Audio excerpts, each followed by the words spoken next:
Welcome to our channel. आज हम general science में फिजिक्स के मोस्ट इंपॉर्टेंट एमसीक्यूज को डिस्कस करेंगे फॉर आरआरसी ग्रुप डी। तो जितने भी स्टूडेंट आगे चल के आरआरसी ग्रुप डी के एग्जाम देने वाले हैं, ये वीडियो इनके लिए बहुत ज्यादा इंपॉर्टेंट है। वीडियो को लास्ट तक जरूर देखिएगा। और एक इंपॉर्टेंट बात बता दें कि केमिस्ट्री के जितने भी इंपॉर्टेंट एमसीक्यूज हैं उनको हमने डिस्कस कर दिया है। केमिस्ट्री जो है 11 अलग अलग पार्ट्स में बनाए गए हैं। तो अगर आप इन सारे वीडियोस को आपने अगर नहीं देखा है तो जनरल साइंस का जो प्लेलिस्ट है उसका लिंक डिस्क्रिप्शन बॉक्स में दिया गया है, वहां जाकर इन सारे वीडियोस को देख लेना, क्योंकि बहुत ज्यादा इंपॉर्टेंट है। रेलवे जिस तरह के क्वेश्चन पूछता है उसी तरह क्वेश्चन यहाँ पे फ्रेम किए गए हैं, उसी तरह क्वेश्चन को डिजाइन किया गया है ताकि आपको समझने में भी आसान हो। और रेलवे में क्योंकि क्वेश्चन रिपीट भी होते हैं तो बहुत सारे क्वेश्चन यहाँ से रिपीट भी होंगे। ये भी फिजिक्स का जो वीडियो देख रहे हैं ये पार्ट 4 है। पार्ट 1 पार्ट 2 जो है ये हमने ऑलरेडी बना दिया। पार्ट 3 न्यूमेरिकल था और ये पार्ट 4 है। तो ये सारे भी वीडियोस आपको जनरल साइंस के प्लेलिस्ट में मिल जाएंगे। लाइफ साइंस के भी 2 वीडियो बना दिया, तो फिजिक्स जैसे ही कंप्लीट होगा लाइफ साइंस के रेस्ट ऑफ द वीडियोस भी बनाया जाएगा। इसीलिए जो है अभी सफिशिएंट आपके पास टाइम है, तो जनरल साइंस के प्लेलिस्ट में जाकर सारे ही वीडियोस को देखना मत भूलना। जल्द से जल्द जो है इनको कंप्लीट कर लेना, क्योंकि बहुत सारे इंपॉर्टेंट एमसीक्यूज को हमने यहाँ पे डिस्कस किया है। तो चलिए बिना टाइम वेस्ट करते हुए फाइनली इस वीडियो को स्टार्ट करते हैं। इस वीडियो को देखने के बाद कंप्लीटली उसके बाद जो है जनरल साइंस का जो प्लेलिस्ट है वहां जाकर सारे वीडियोस को जरूर देख लेना। Freely suspended magnet always align in which direction. तो फ्रीली जो सस्पेंडेड मैग्नेट होते हैं ये कौन से डायरेक्शन में ऑलवेज जो है ये अलाइंड होते हैं या अलाइंड रहते हैं। तो इसका जो सही जवाब है ये है option number 2, north south direction में ही अलाइंड रहते हैं। अब ऐसा क्यों? क्योंकि अर्थ जो है बेसिकली ये भी बिहेव करता है एज लार्ज मैग्नेट के तौर पे, ये भी बिहेव करता है। तो अर्थ का जो नॉर्थ पोल है ये बेसिकली अट्रैक्ट करता है south pole of the magnet, और मैग्नेटिक साउथ पोल जो है अर्थ का बेसिकली अट्रैक्ट करता है north pole of the magnet. इसी वजह से क्या होता है, जो फ्रीली सस्पेंडेड मैग्नेट्स होते हैं they are always aligned in north south direction. What is the standard room temperature in Celsius? तो standard room temperature in Celsius basically कितना होता है, ये होता है 20 डिग्री सेल्सियस। लेकिन अगर आप इस क्वेश्चन को अगर इंटरनेट में थोड़ा सा रिसर्च करेंगे तो कुछ कुछ वेबसाइट ये भी कहती है कि 20 to 25 डिग्री सेल्सियस। लेकिन अगर एक्यूरेट वैल्यू हम देखेंगे, अगर स्टैंडर्ड एक्यूरेट वैल्यू अगर हम देखेंगे तो ये होता है 20 डिग्री सेल्सियस। इसका सही आंसर है। Rocket works on the principle of conservation of. तो रॉकेट बेसिकली ये जो है कौन से प्रिंसिपल पे काम करता है? Rocket works on the principle of conservation of momentum. ध्यान रखना, काफी बार जो है ये क्वेश्चन पूछा गया है।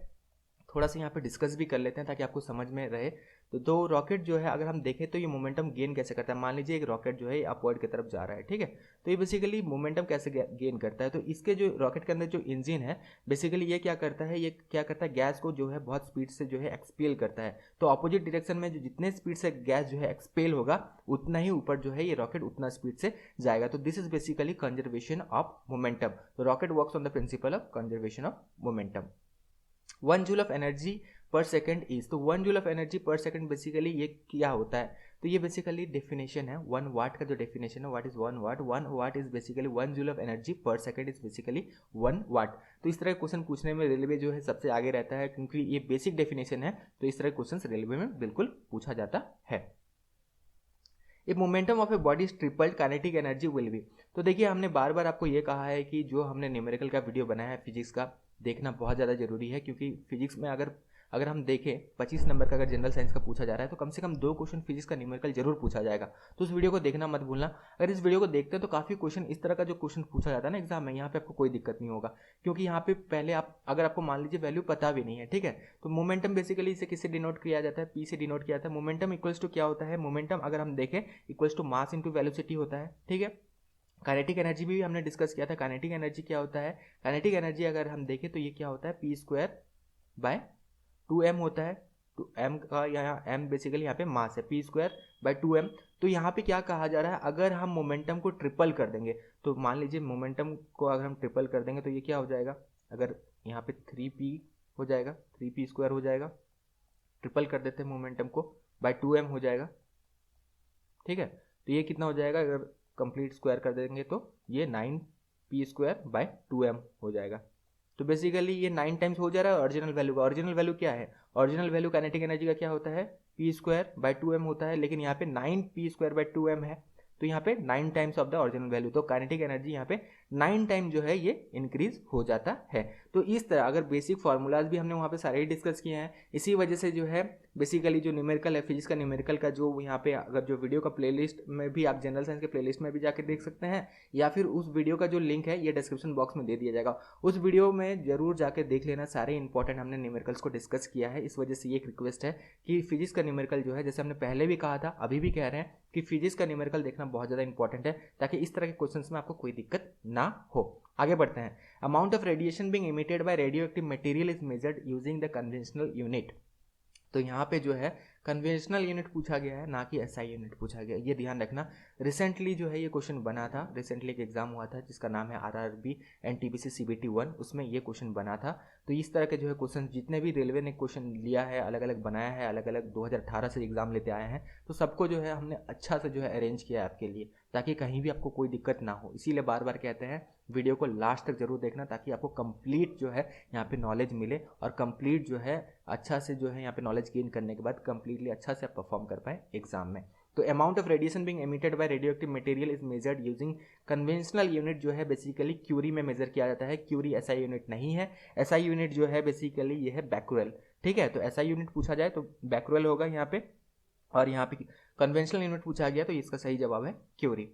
ये swimmer pushes the water backward by his hand and in return the water pushes the swimmer forward is the example of it. तो ये न्यूटन्स का थर्ड लॉ का एग्जांपल है, ठीक है। बहुत आसान सा क्वेश्चन है। यहाँ पे जो है जितना वो बेसिकली वाटर को पुश करता है बैकवर्ड, उतना जो है वो और फॉरवर्ड मूव करता है। तो ये बेसिकली क्या है, न्यूटन्स थर्ड लॉ के अकॉर्डिंग जो है यहाँ पे काम कर रहा है। कंजर्वेशन ऑफ जो मोमेंटम हम यहाँ पे अभी देखे थे, तो यहाँ पे भी जो है न्यूटन्स थर्ड लॉ है जो है यहाँ पे भी काम करता है। अभी जैसे हमने देखा था conservation of momentum, conservation of linear momentum basically जो है, तो ये भी बेसिकली कह सकते हैं कि न्यूटन्स थर्ड लॉ में भी ये बेसिक में ये थोड़ा बहुत जो है फिट बैठता है। तो यहाँ पे हमने जो है डिस्कस कर लिया, यहाँ पे क्या होता है, स्विमर जो है वाटर को बैकवर्ड पुश करता है और move forward due to the Newton's third law of motion. Equal and opposite यहाँ पे रिएक्शन यहाँ पे होता है। अब एक इंपॉर्टेंट बात बता दें कि हम जो है जनरल साइंस का बहुत अच्छे से आपको प्रिपरेशन करा ही रहे हैं, लेकिन एक इंपॉर्टेंट सेक्शन जो कि रह जा रहा है, जो कि रेलवे ग्रुप डी के स्टूडेंट्स के लिए बहुत ज़्यादा इंपॉर्टेंट है, वो है करंट अफेयर्स। तो जनरल साइंस 25 नंबर का पूछा जाएगा, लेकिन 20 नंबर जो है ये जनरल अवेयरनेस और करंट अफेयर का पूछा जाएगा। इसी वजह से जो है करंट अफेयर 2021 का हमने बुकलेट लाया है, 85 रुपीज़ में से जो है आपके लिए लॉन्च किया है। सबसे पहले देख लेते हैं लेना कैसे है, उसके बाद दिखाएंगे कि किस तरह अरेंज किया गया है। लिंक डिस्क्रिप्शन बॉक्स में दिया गया है, लिंक में क्लिक करना है, अपना नाम, फ़ोन नंबर, ईमेल आईडी भरना है, और जैसे आप 85 रुपीज़ पे करते हैं आपके मेल आईडी को खोल लेना है। मेल आईडी में फाइल भेज दिया जाता है, जहाँ से आपसे डाउनलोड कर सकते हैं। लाइफ टाइम इसका वैलिडिटी है। 85 रुपीज़ से एक पैसा आपको ज़्यादा नहीं देना है, इंक्लूडिंग ऑल द टैक्सेस जो है 85 रुपीज़ ही इसका जो है प्राइस है। लो से लो कॉस्ट में लॉन्च किया गया ताकि हर एक स्टूडेंट जो है इसे ले सके, अच्छा से जो है करंट अफेयर में परफॉर्म कर सके। तो ये जो सेक्शन है करंट अफेयर का, यहाँ पे कोई गलती आपका ना हो। किस तरह अरेंज किया गया है, पहले जो है अवार्ड्स एंड ऑनर्स, जितने भी अवार्ड्स एंड ऑनर्स दिए गए हैं 2021 में, उनको रखा गया है। फिर इंडेक्स, इंडिया का रैंकिंग जो अलग अलग इंडेक्स में है, sports current affair, international current affair, books and authors, government schemes, state government, central government जो स्कीम लॉन्च किए गए हैं 2021 में, important appointments, defence current affair, summits, miscellaneous current affair. Miscellaneous current affair में science and technology current affairs भी है, यहाँ पे स्टेट करंट अफेयर भी है, और साथ में मिसलेनियस करंट अफेयर भी है। तो इस तरह सेक्शन वाइज अरेंज किया है। मिक्सअप कर देने से जो है याद रखने में दिक्कत होता है, इसी वजह से जो है सेक्शन वाइज अरेंज किया है। अपेंडिक्स का भी सेक्शन एक्स्ट्रा दिया गया है, जैसे ब्रांड एम्बेसडर 2021, जीआई टैग 2021, कोविड-19 वेरिएंट्स, जितने अलग अलग वेरिएंट्स, साथ में उनका जो है WHO ने क्या नाम दिया है, फॉरेन सिविलियन अवार्ड जो दिए गए हैं पीएम मोदी को अलग अलग, ठीक है। अभी रिसेंटली भूटान ने भी दिया था, इस वजह से जो है इसे भी इंक्लूड कर दिया है। जब से ये बने हैं पीएम सिंस 2014, जितने भी सिविलियन अवार्ड दिए गए हैं वो हमने यहाँ पे दिया है। इसके अलावा time magazine person of the year 2021, यहाँ पे टाइम मैगजीन जो है person of the year, entertainer of the year, athlete of the year, heroes of the year, ये सब डिक्लेयर करता है। तो यहाँ से क्वेश्चन बनता है, इसी वजह से इसे दिया गया है, ठीक है। तो इसका लिंक डिस्क्रिप्शन बॉक्स में दिया गया है, सिर्फ 85 रुपीज़ का कॉस्ट है, इसे आप बिल्कुल ले सकते हैं। लेकिन एक इंपॉर्टेंट बात ये भी है, सिर्फ करंट अफेयर पढ़ लेने से नहीं होगा, क्योंकि जनरल नॉलेज 2021 जो बुकलेट है, इस 35 मोस्ट इंपॉर्टेंट टॉपिक्स ऑफ 2021, इनको पढ़ना डिटेल में बहुत ज़्यादा जरूरी है। अगर इनको कहीं ना कहीं आप मिस करते हैं तो पूरा करंट अफेयर में आप पूरा स्कोर अच्छा से नहीं कर सकते हैं। इसी वजह से जो है जनरल नॉलेज 2021 का भी बुकलेट साथ में ले लेना। इसका प्रोसेस वही है, लिंक डिस्क्रिप्शन बॉक्स में दिया गया है, क्लिक करना है, नाम, फोन नंबर, ईमेल आईडी भरना है। जैसे 75 रुपीज़ पे करते हैं तो इसे ले सकते हैं। तो 35 मोस्ट इंपॉर्टेंट टॉपिक्स ऑफ 2021 यहाँ पे कवर अप किया गया है। वीडियो को पॉज करके बिल्कुल देख सकते हैं। इसका प्राइस है 75 रुपीज़, लेकिन अलग अलग लेने से बेहतर है कि करंट अफेयर्स और जनरल नॉलेज 2021 का बुकलेट एक साथ ले लें 150 रुपीज़ में। यहाँ पे जो है आपको थोड़ा डिस्काउंट भी मिल जाएगा। अगर अलग अलग लेते हैं 160 रुपीज़ पड़ेगा, लेकिन कॉम्बो लिंक है, इसी वजह से जो है यहाँ पे थोड़ा आपको डिस्काउंट भी दे दिया गया। तो पूरा 2021 बहुत अच्छा से आपका जो है प्रिपेयर हो जाएगा। तो रिकमेंडेशन यही रहेगा कि 150 रुपीज़ में आप ले लें। लेकिन रिसेंटली जो ट्रेंड्स हैं, रेलवे का जो ट्रेंड्स चल रहे हैं, तो रेलवे सिर्फ एक साल का करंट अफेयर नहीं पूछता है। एनटीपीसी का एग्जाम में हमने देखा था 2020 का भी पूछा गया था, 2019 का भी पूछा गया था, 2020 में एग्जाम हुआ था लास्ट के। और तो इसी वजह से जो है हमने जो है सेफ साइड में रेलवे के स्टूडेंट जो है ये सेफ साइड में रहें। तो करंट अफेयर्स 2020 एंड 21 का बुकलेट, साथ में जनरल नॉलेज 2021 का बुकलेट हमने एक साथ जो है आपके लिए जो है यहाँ पे बना दिया है। कॉम्बो लिंक दिया गया 185 रुपीज़ में मिल जाएगा इससे। तो रिकमेंडेशन यही भी रहेगा कि जितने भी रेलवे के स्टूडेंट हैं आरआरसी ग्रुप डी के एग्जाम देने वाले हैं वो ये वाली बुकलेट ले लें, current affairs 2020-21 plus general knowledge 2021 का बुकलेट ले लें। करंट अफेयर 2020 लेने जाएंगे अलग से तो ये 50 रुपीज़ का प्राइस है, अलग लिंक भी दिया गया है, अलग से लेना चाहेंगे तो भी ले सकते हैं। 2021 लेने जाएंगे 85 रुपीज़ है और जनरल नॉलेज का प्राइस जो है ये है 75 रुपीज़ इसका प्राइस है। टोटल यहाँ पे होता है 210 रुपीज़, लेकिन ये कॉम्बो लिंक से आप सिर्फ 185 रुपीज़ में इसे बिल्कुल ले सकते हैं। कुछ स्टूडेंट ये भी कहेंगे कि जनरल नॉलेज 2020 तो इसमें जो है नहीं है, कोई बात नहीं, अपेंडिक्स सेक्शन में बहुत सारे सेक्शन यहाँ पे दे दिया गया है और जनरल नॉलेज 2021 में भी काफ़ी सारे 2020 की चीज़ें भी यहाँ पे जो है डाल दिया गया है। तो यहाँ पे जो है कोई आपको दिक्कत नहीं होगा, राउंड अप देखेंगे तो ओवरऑल सारे चीज़ जो है यहाँ पे हम कंप्लीट करते हैं। तो यहाँ पे आपको कोई दिक्कत नहीं होने वाला है, इन बुकलेट्स को बिल्कुल ले लेना, लिंक डिस्क्रिप्शन बॉक्स में दिया गया है। 185 रुपीज़ में अवेलेबल है जितने भी स्टूडेंट रेलवे ग्रुप डी के एग्जाम देने वाले हैं। और एक रिक्वेस्ट है कि वीडियो को प्लीज़ शेयर कर देना, क्योंकि MCQs भी इंपॉर्टेंट है, साथ में ये सारे बातें भी इंपॉर्टेंट है। सब कुछ अच्छा से आपको प्रिपेयर करना है। जनरल साइंस में 25 आपको स्कोर करना है, कम से कम यहाँ पे 23 तो आपको स्कोर करना है। फिर उसके अलावा अगर हम देखें जनरल अवेयरनेस करंट अफेयर, यहाँ भी अच्छा स्कोर करना है ताकि ये जो 45 नंबर है यहाँ पे आप अच्छा से स्कोर करें और सिलेक्शन आपका पक्का हो जाए। इस वजह से जो है हम इतना मेहनत करें, तो वीडियो को प्लीज़ शेयर कर देना और एक लाइक तो बनता है, इतना मेहनत हम आपके लिए कर रहे हैं। चलिए आगे बढ़ते हैं। Multiple echoes arise due to multiple, तो यहाँ पे जो है मल्टीपल इकोज जो होते हैं, मान लीजिए एक बड़ा सा जो है हॉल है, ठीक है, उसमें आप खड़े हैं और अगर जोर से यहाँ पे अपना नाम बोलते हैं तो यहाँ पे 2-3 बार आपको सुनाई देता है। This is because of reflection of sound. तो ये बेसिकली जो है मल्टीपल इकोज होते हैं और ये बेसिकली पॉसिबल है due to multiple reflection of sound. अब मल्टीपल रिफ्लेक्शन ऑफ साउंड इसका एक अलग नाम भी है, तो ऑप्शन में कभी कभी वो भी रहता है। तो इसका जो अलग नाम है, इसका जो अलग नाम है अगर हम देखें तो इसे कहा जाता है रिवर्बरेशन, जो है इसे कहा जाता है, ठीक है, REVERBERRATION, रिवर्बरेशन भी कहा जाता है। Repeated reflection of sound is basically known as reverberation. ये भी ऑप्शन में रहता है कभी कभी, जरूर इसे ध्यान रखना, ये भी क्वेश्चन बनता है। आगे बढ़ते हैं। Diameter of reflecting surface of spherical mirror is called, बहुत आसान सा क्वेश्चन है। Diameter of reflecting surface of spherical mirror is known as aperture. Question काफी बार बना है, ठीक है, तो ये जो है बेसिकली इसे अपर्चर कहा जाता है, diameter of reflecting surface of spherical mirror को।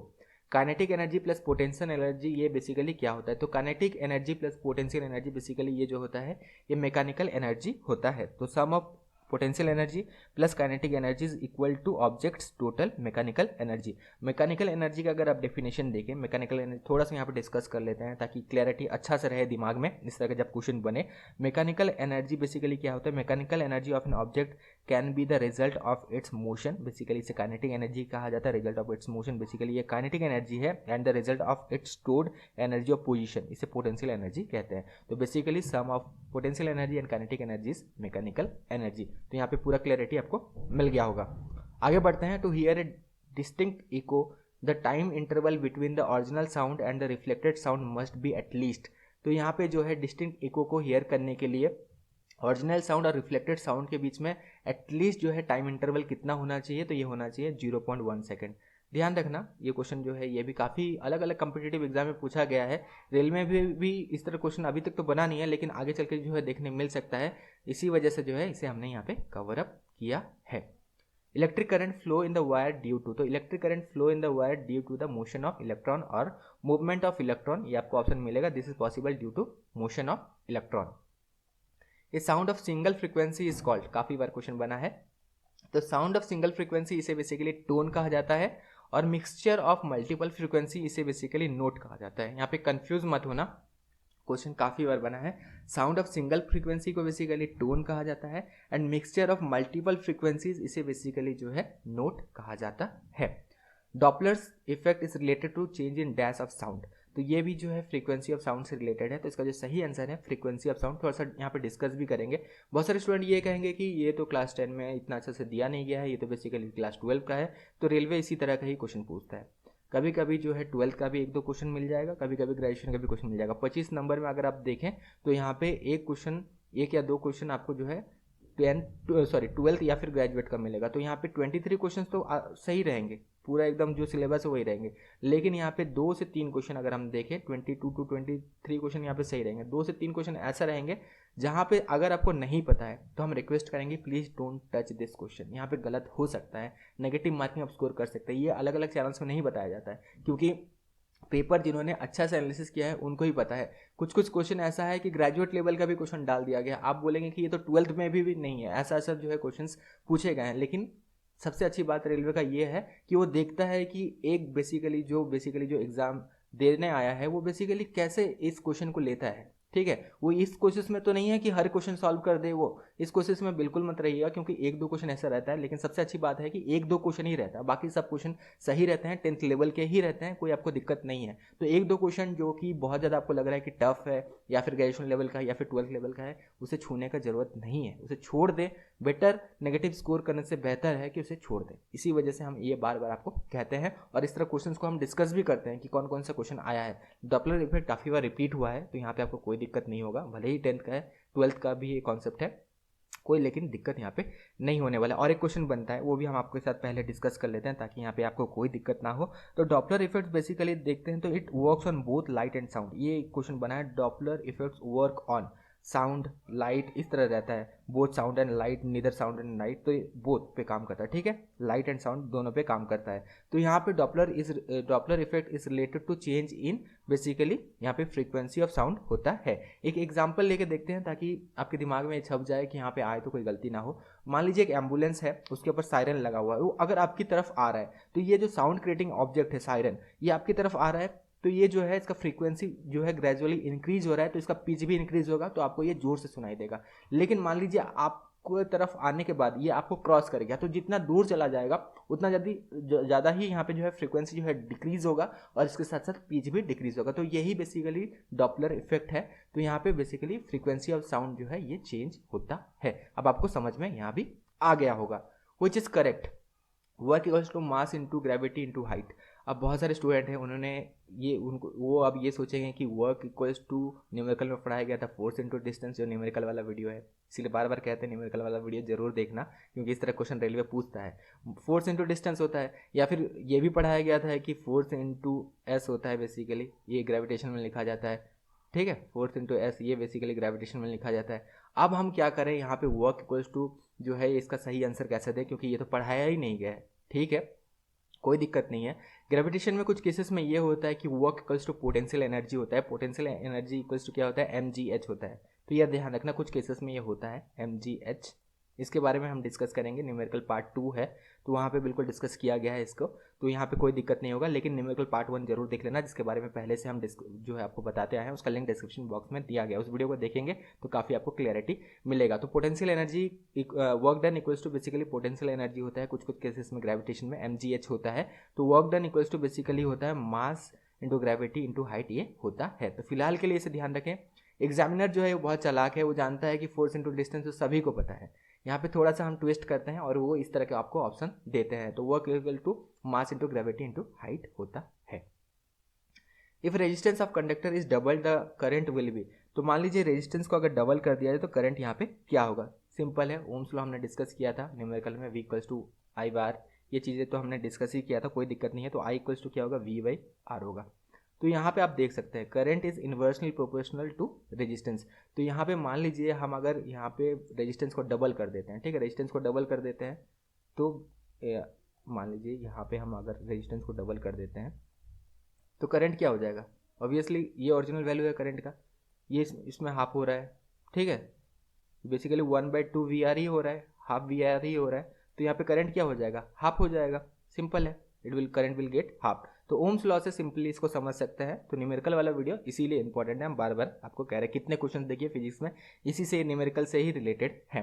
Which of the following can be negative. तो इनमें से जो है कौन सा नेगेटिव हो सकता है, डिस्टेंस, टाइम, एक्सेलरेशन, मास। अब यहाँ पे देखिए बहुत से स्टूडेंट का अगर आंसर नहीं पता है तो यहाँ पे ऑप्शन एलिमिनेट भी आप कर सकते हैं, कोई दिक्कत नहीं है। डिस्टेंस कभी भी नेगेटिव में नहीं होता है, आपको पता ही होगा, जब भी एक पर्टिकुलर डिस्टेंस जो है ये कभी भी नेगेटिव में नहीं हो सकता है। हाँ, डिस्प्लेसमेंट अलग बात है, वो 0 हो सकता है, लेकिन डिस्टेंस कभी भी नेगेटिव में नहीं होता है।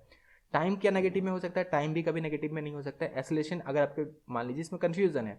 अब मास, कोई भी एक ऑब्जेक्ट मान लीजिए पूरा उसका लाइट वेट भी है, लेकिन उसका कुछ तो मास होगा, कुछ तो उसका वेट जो है, वेट नहीं बेसिकली कुछ तो मास उसका होगा ही, तो मास जो है ये भी नेगेटिव में नहीं हो सकता है। ये तीन क्वांटिटी कभी भी नेगेटिव में नहीं हो सकते। एक्सेलरेशन जो है ये नेगेटिव भी हो सकता है, पॉजिटिव भी हो सकता है और इवन जीरो भी हो सकता है। तो यहाँ पे सही आंसर है ऑप्शन नंबर 3 एक्सेलरेशन। तो एक्सेलरेशन जो है ये बेसिकली नेगेटिव भी होता है, पॉजिटिव भी होता है और जीरो भी ये हो सकता है। Ohm's law states that the voltage between 2 points is directly proportional to. Ohm's law क्या स्टेट करता है basically, V equals to IR तो स्टेट करता है, ठीक है। तो Ohm's law state that voltage between 2 points is directly proportional to both current and resistance. It is directly proportional to both current and resistance. Simple. थोड़ा सा यहाँ पे लैंग्वेज बस चेंज किया जाता है ताकि यहाँ पे आपको थोड़ा सा यहाँ पे घबरा जाए और कुछ गलत कर दें, ठीक है। तो ये बेसिकली किया जाता है, कुछ नहीं है। ओम्स लॉ अगर आपको पता है तो यहाँ पे आपको कोई दिक्कत नहीं होने वाला है। Time period of pendulum in moon as compare to earth will be. तो time period of pendulum basically अगर हम देखें, टाइम पीरियड ऑफ पेंडुलम ये क्या होता है, टाइम पीरियड का जो पेंडुलम का फॉर्मूला है क्या है, 2π√L/g है, ठीक है। तो एक्सेलरेशन ड्यू टू ग्रेविटी है स्मॉल g। तो ये क्या है, ये इन्वर्सली प्रोपोर्शनल है टाइम पीरियड का। इसी वजह से क्या होगा, मान लीजिए अगर हम मून में जाते हैं तो मून में क्या है, मून में जो है ये ग्रेविटेशन क्या है, ग्रेविटेशन कम है, यहाँ पे ग्रेविटी कम है। बेसिकली अर्थ के कंपेरिजन में 1/6 है। इसी वजह से क्या होगा, यहाँ पे टाइम पीरियड जो है ये यहाँ पे जो है अगर हम देखें तो ये इंक्रीज हो जाएगा, ठीक है, क्योंकि जी का वैल्यू यहाँ पे कम हो जा रहा है, स्मॉल जी जो है एक्सेलरेशन ड्यू टू ग्रेविटी ये कम हो जा रहा है मून में, क्योंकि ग्रेविटेशन फोर्स कम है। तो यहाँ पे टाइम पीरियड क्या हो जाएगा, ये ऑब्वियसली इंक्रीज हो जाएगा। तो सिंपल फार्मूला से ही आप जो है इन्हें आराम से जो है यहाँ पे देख सकते हैं। अगर इन्वर्सली प्रोपोर्शनल है, डायरेक्टली प्रोपोर्शनल होता तो इंक्रीज हो जाता, लेकिन फार्मूला अगर देखें तो time period of the pendulum, simple pendulum अगर देखें तो ये है, तो ऑब्वियसली यहाँ पे इंक्रीज होगा, तो टाइम पीरियड इंक्रीज हो जाएगा। Sound with which frequency 20 hertz to 20 kilo hertz are known as. Sound with frequency, तो साउंड का अगर फ्रीक्वेंसी इस रेंज में है तो इसे हम क्या कहेंगे, अल्ट्रासोनिक कहेंगे, इंफ्रासोनिक कहेंगे, मेगासोनिक कहेंगे या ऑडिबल कहेंगे। तो ये बेसिकली ऑडिबल रेंज है। ह्यूमन ईयर जो है ये रिकॉग्नाइज कर सकता है इस फ्रीक्वेंसी से लेके 20 हर्ट्ज से लेके 20 किलो हर्ट्ज का जो ये फ्रीक्वेंसी है, इस रेंज को जो है ह्यूमन ईयर बेसिकली जो है ये इसे रिकॉग्नाइज कर सकता है। इसे हम ऑडिबल रेंज कहते हैं। अगर 20 किलो हर्ट्ज से ज़्यादा हो जाए, ह्यूमन ईयर जो है बेसिकली ह्यूमन ईयर जो है इसे रिकॉग्नाइज नहीं कर सकता है। कुछ केसेस में अगर बहुत ज़्यादा हो जाए तो यहाँ पे डेथ भी हो सकता है ह्यूमन का, ठीक है। तो यहाँ पे जो है बेसिकली इससे ज़्यादा हम नहीं जो है रिकॉग्नाइज कर सकते हैं, इससे कम भी रिकॉग्नाइज नहीं किया जा सकता है। 20 हर्ट्ज से कम का जो साउंड है इसे भी ह्यूमन ईयर बेसिकली रिकॉग्नाइज नहीं कर सकता है। तो ये बेसिकली ऑडिबल रेंज है। तो ये ध्यान रखना, ये बेसिकली जो है ये ऑडिबल रेंज है। तो फिजिक्स का पार्ट 4 यहाँ पे खत्म होता है। आगे और भी वीडियोस आएंगे, लेकिन एक रिक्वेस्ट है, वीडियो को शेयर जरूर कर देना, प्लेलिस्ट को देखना मत भूलना और साथ में बुकलेट लेना मत भूलना। बुकलेट के सारे ही लिंक डिस्क्रिप्शन बॉक्स में दे दिए गए हैं। Thank you, all the best.